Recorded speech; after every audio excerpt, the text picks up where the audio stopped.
Good morning, and what I wanted to start today with was a sea of wild garlic at the top of the slope.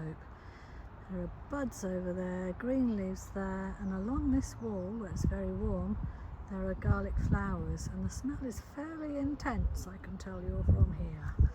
But I'll show you the other thing that I've been busy doing today, as well as a little bit of a wander about. So this is the other thing I've been working on, is a frame for my broad beans. My broad beans, well, the spring sown ones are doing better than the winter ones. I have a plan for the winter ones.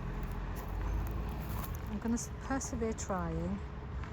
Basically, I'm going to put those little protective covers around them from old soup pots, and then I've got a fleece tunnel that I'll put them under as well, and that should see them through the worst of the winter.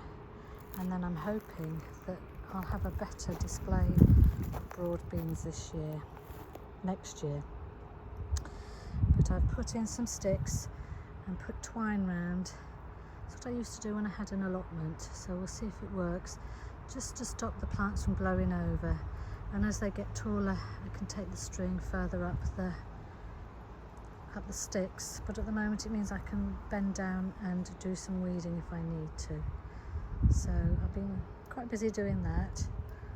Carrots I'm a bit iffy about because, well, these ones in the beds are patchy, and there's another bed of carrots here, also very patchy. So I'm thinking I might sow some more. There is absolutely no sign of any of my saved seed carrots coming through, so I might just put a different crop in there instead.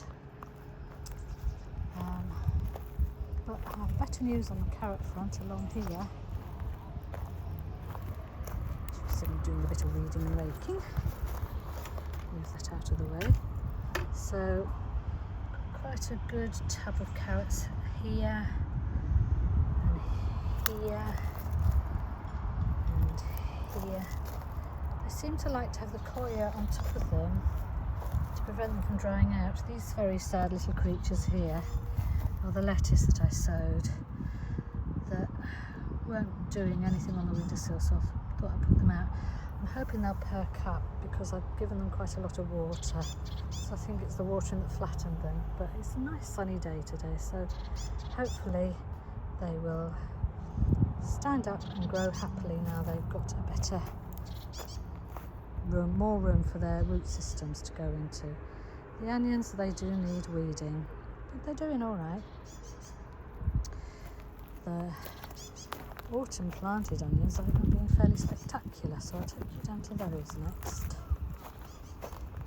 I noticed when I was weeding the bed below them that some of them are actually starting to bulb up a bit. I have to be a bit careful down here. But it's not bad, is it, really? So I feel fairly optimistic about those. Garlic seems to be doing all right. I think we've got another month or so with that in the ground. There. I don't mind the dandelions being there at the moment. I'll just try and catch them before they go to seed because the bees love them. These are the fuchsias that I try to grow. I did have 8, we are now down to 4. And see the ladybird there? Can I do that? There, the ladybird.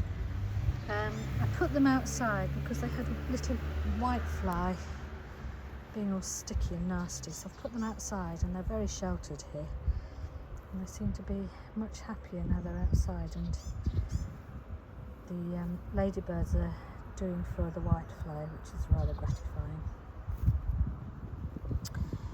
I think I need to plant these out. These are broccoli and swede. Yes, and the blooming slugs are getting at them, so I'm going to move them onto this path of strulch because slugs do not like strulch. So, and I think we'll have enough survivors to fit into this compact garden, shall we say.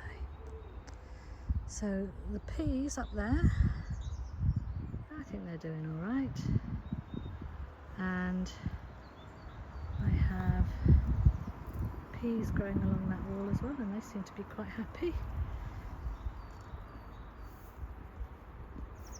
I'm just being quite careful as I turn around because I don't want to go arse over tip down the hill. So the potatoes have started coming up, so I've been mulching them with a mixture of leaves and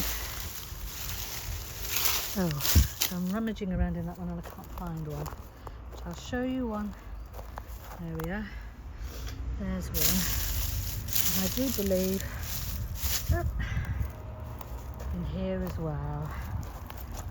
See, I've mulched them so effectively, there they are, you see, that they're not getting frosted, and they'll find their way through that little thatch. So yeah, things are growing on. I've asked the grounds gardener when he comes next week to just lightly trim this so it gives the chance for the wildflowers to come through, but you can see also it's already a little sea of forget-me-nots, which is rather splendid, and dandelions at the bottom down there. Those are calendula that Stella from Stella Grows Veg, and there are beetroot in that tub as well, and there are onions there, they're all waiting to go in. I was having a look around in this bag for potatoes, I couldn't find any sign of them, so that's a bit dispiriting, but I might just be being impatient with them. But I think the garden's looking quite jolly now. I hope your gardens are all looking quite jolly now, and it's very nice to be out in the sun. Could do with a bit more rain, but the ground, apart from the pots, the ground is still fairly damp underneath it if you scratch the surface, so that's encouraging. So